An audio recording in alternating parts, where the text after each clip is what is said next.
Hi listeners, so we thought we'd do a little bit of a kind of fan corner, dedicated questions. A bunch of you have responded to a call out to ask some questions that you wanted to have answered by Snowpoet over the last few weeks across socials. So we're just going to go through a bunch of questions for you.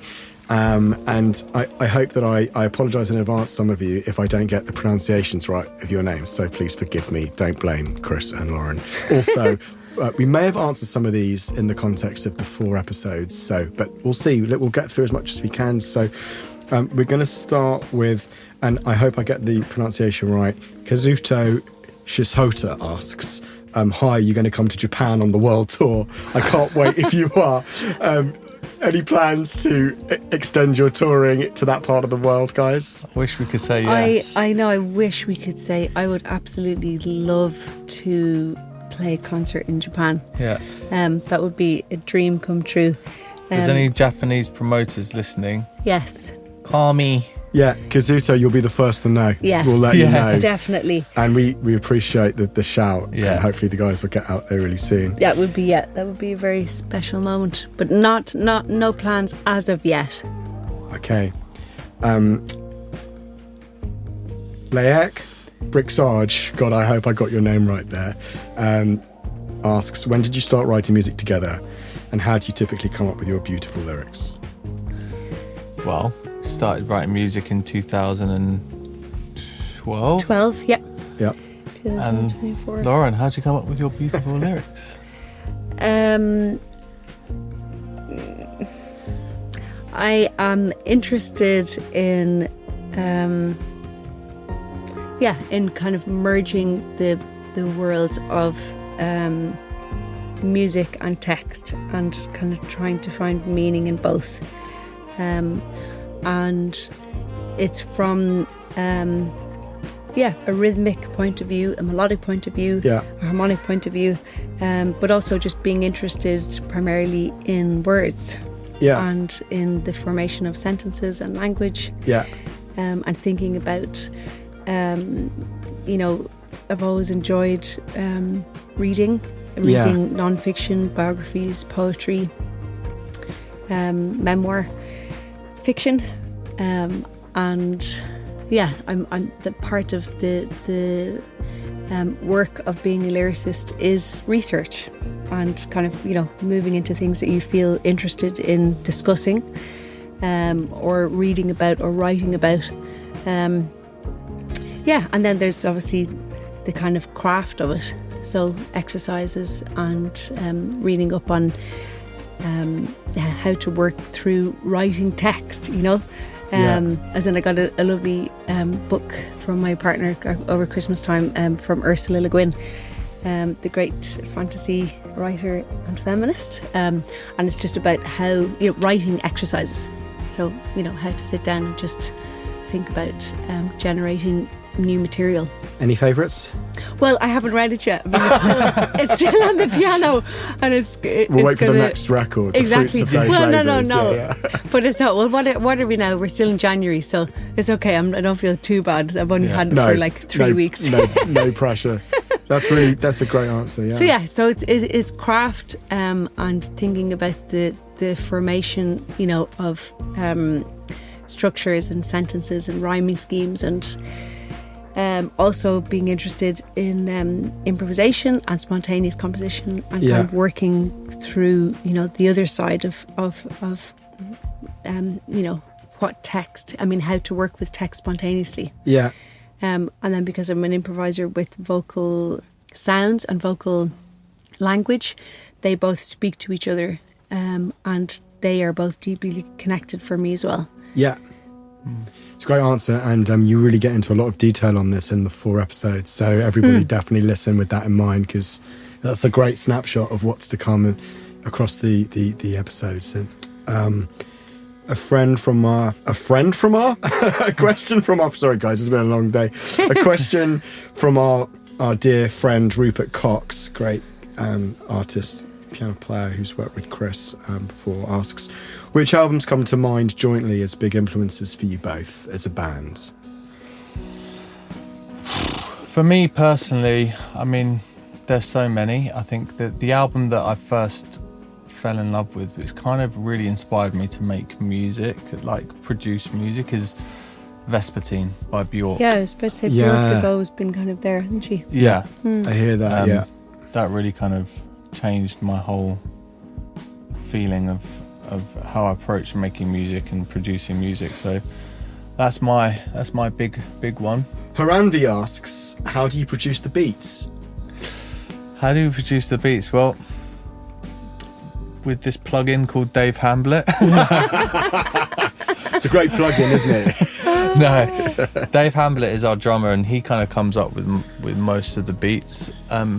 There's a couple of tunes where we've used drum machines and stuff. But how? I mean, just sitting with the groove, moving things around till something feels good. Basically, I think there's no way we do it. It's just what sounds good, what feels good. Move stuff around until something clicks in your brain, and you go, "Yeah, I like this."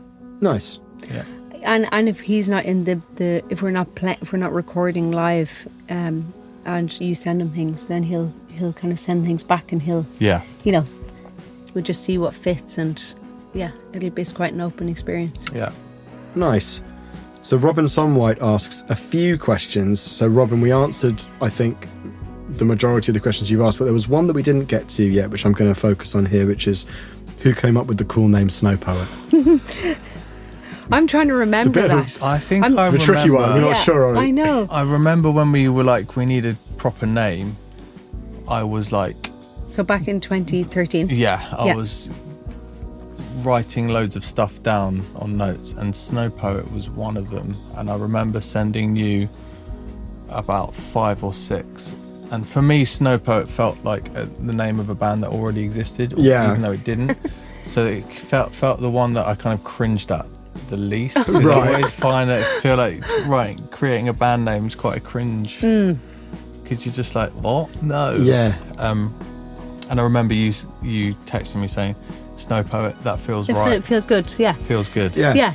Because it wasn't it didn't feel too cheesy, but it felt meaningful. And then there's a connection with the outdoor space, with nature, with lyricism, with it being a voice featured in the group, and nice. And that nobody else had that name. Yeah. So it was okay. It was perfect.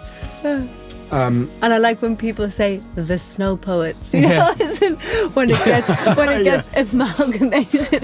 Yes. Or someone called us the Slow Boats.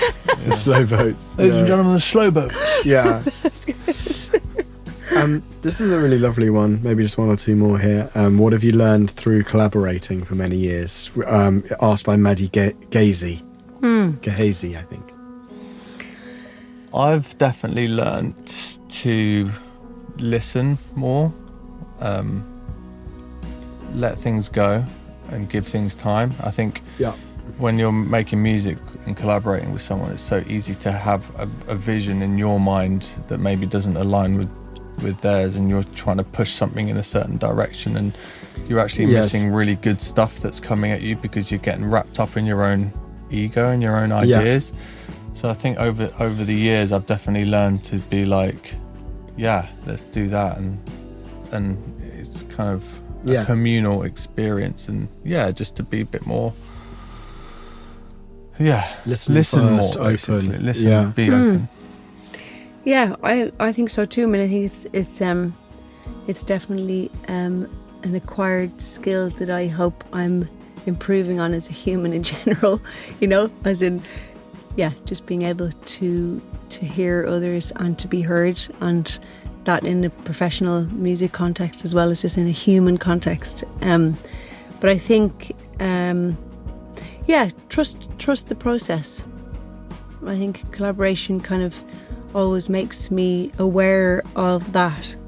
And when we are working together, and when we're working together with other people, but specifically because we're talking about Snowpoet, that there's a lot to be said for trusting another person, and for trusting yourself, and being open to moving in new directions, and especially if it's not where you hear something, it's not where you heard the piece of music going, as in just to be able to afford that time and space for the other person.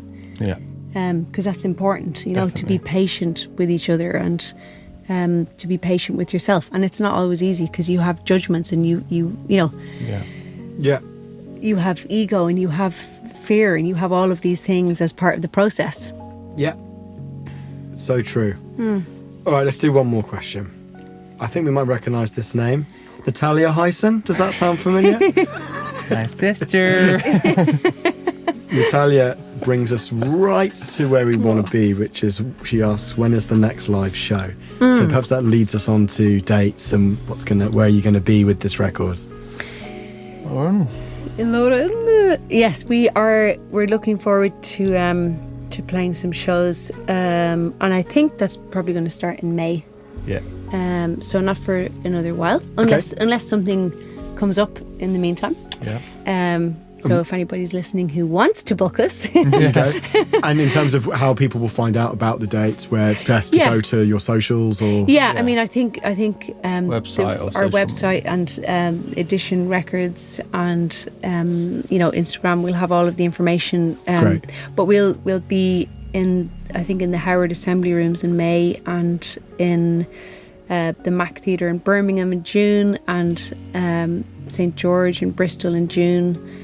Turner Sims in May as well, and some lovely spaces. We're still we'll let people know about the London launch date soon. Yeah. But we're really excited to play the music, and Yeah. Can't wait to play live. can't wait. It's going to be great. I can't wait Book a ticket, either. please. Oh, man. Yay! Amazing. Lauren and Chris, thank you for your answers there, and thank you listeners for the great questions. Stay tuned and see you soon.